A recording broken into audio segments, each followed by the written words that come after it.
If going carnivore is your 2026 New Year resolution, you are in the right place. I will give you all sorts of useful tips to make your carnivore diet journey a success. Welcome back to my channel. I am Sylvia and I'm a carnivore diet coach. First things first, winter is a really good time to start carnivore diet because if you look at our ancestral past, there was no carbohydrates laying around in the northern hemisphere because everything was covered with snow and we ate what we've hunted, which was mostly meat and animal saturated fats. Like it or not, that was our millions of our evolutionary past. So if you start carnivore diet in the middle of the winter, it will be a lot easier to give up carbohydrates than trying to do it in the summer. Next thing, proper expectations. You need to have realistic expectations and understand there will be a period of transition and withdrawals from carbohydrates. And for most people, this is the most challenging aspect of going on the carnivore diet. Now, a lot of people in the carnivore community will tell you, well, if you just increase the fat intake, in fact, eat tons of butter, maybe even go on a butter fast or do the sardines fast or go into ketosis, it will be a walk in the park. And while those strategies may be helpful, they will not completely take the edge off. You will experience carbohydrate cravings, especially if you are looking to lose weight with a carnivore diet. People tend to overeat of carbohydrates. The battle and the struggle will be real. But what you can help yourself with is understand that most of the cravings will fizzle out within the 45 minutes period. So if you can just last 45 minutes and not give in to your cravings, you won that battle. And guess what? Every next encounter with the carbohydrate cravings will get less and less intense until it completely fizzles out. So it is not going to be a never-ending battle and the cravings that will drive you nuts forever.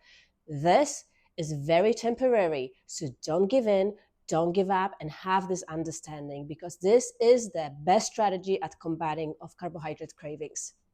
Now, the two things that you can do that will meaningfully help you combat the carbohydrate cravings is one, eat to satiety. Yes, I mean, eat to satiety. Even if you're looking to lose weight, in the initial phase of going carnivore, eat to satiety 3 times a day. And secondly, cook up a lot of bone broth and sip it throughout the day. These are 2 bulletproof strategies that will make the transitioning to the carnivore diet easier, and it will help you with your battles with carbohydrate cravings. Next thing that you can do to make the transition into the carnivore diet a success is to eliminate of all the temptations. That means clean out your fridge of everything that isn't carnivore and clean out your pantry. Now, I understand this may be challenging for many of you because most of us will share a household with somebody that will not go carnivore. What you can do instead is to put a little notepad with a pen either in the fridge or in the pantry, and next time you find yourself in front of the fridge or pantry trying to eat something you're not supposed to, for the first 30 seconds to 1 minute, write down as to why you want to eat that food. What caused you to start thinking about breaking off your carnivore diet commitment? Try it, see what happens. Chances are you will succeed with a carnivore diet. At least in the beginning, eat 100% of your meals at home. No restaurants, no get-togethers. This is not going to help you, and it will create more circumstances for eating of the foods that you're not supposed to.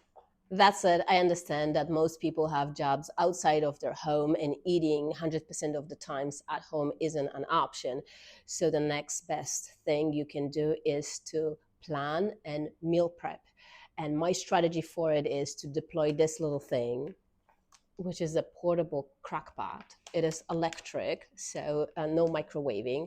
I usually prepare my lunches either at night or the morning off, put it into this crock pot. I heat it up for 30 minutes right at my desk, and I have a fresh 100% carnivore lunch that I am 100% confident what's in it. I can't tell you how well this little thing serves me. It costs about $35. I will link it in the description box if you want to get it off of the website. And I've used it for the last several years. This is actually my second one because the other one got worn out, and eventually I also lost it by accident. And let me mention a little bit about social gatherings, holidays, parties, work gatherings. It is very challenging if you are just starting on the carnivore diet. Luckily, the holiday season is behind us, and I recommend that you don't start carnivore diet in the middle of December because it will be really difficult. And people will encourage you to share in with their foods, and they're almost always non-carnivore. So this becomes more challenging because now you're not only fighting with yourself not to give in to your carbohydrate cravings, but you also have to fight the social pressure.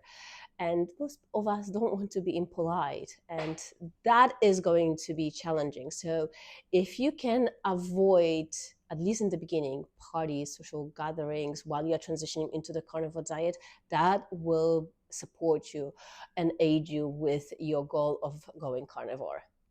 And last but not least, let's talk about your mindset, because this is critical to your success with a carnivore diet. Let's talk about pain. Pain is guaranteed on the carnivore diet. Suffering is optional. What I mean by this is, yes, you will experience carbohydrate cravings. You will feel restricted by the diet, but you've made that decision, you made that commitment. So if you feel the pain, if you get the feedback of wanting carbohydrates, that means you are succeeding because you are doing what you said you were going to do. So take the pain of carbohydrate withdrawals only as a feedback that you are doing the right thing.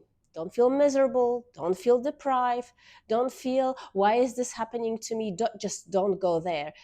Take the pain of carbohydrate withdrawals as feedback. I'm doing the right thing. All other interpretation is you invite suffering, and that's not a good place to be in. And while we are talking about the mindset, let's address one more thing. Some people will try to go on the carnivore diet, hit the gym 5 times a week, do some cold plunges and maybe some fasting, intermittent fasting, and prolonged fasting. Not a good idea. Focus on succeeding on the carnivore diet. Develop a successful mindset and a strategy revolving around the carnivore diet. And then if you want to transfer it to other aspects of your life, go for it. But if you have too many things going all at once, the likelihood of success is actually not that high. So focus on succeeding in one thing and then add additional strategies. Well, I hope this has been helpful. I've used carnivore diet to reverse chronic disease. In my case, it was rheumatoid arthritis, a form of autoimmunity. I have tons of videos about it, so if you want to check out my channel, go for it. If you're using carnivore diet to lose weight, this will be a really good strategy. If you need me to help you with it, the links to my coaching site are in the description box. Best of luck 2026. I hope to see you a carnivore, and I'll see you in my next video. Bye.